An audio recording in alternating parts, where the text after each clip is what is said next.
Thọt sân chấm tinh khỏi. Nè.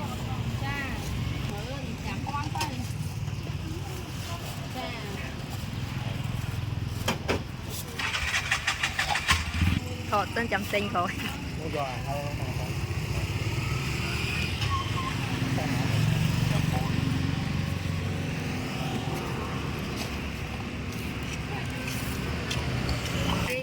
Dạ. Khơi.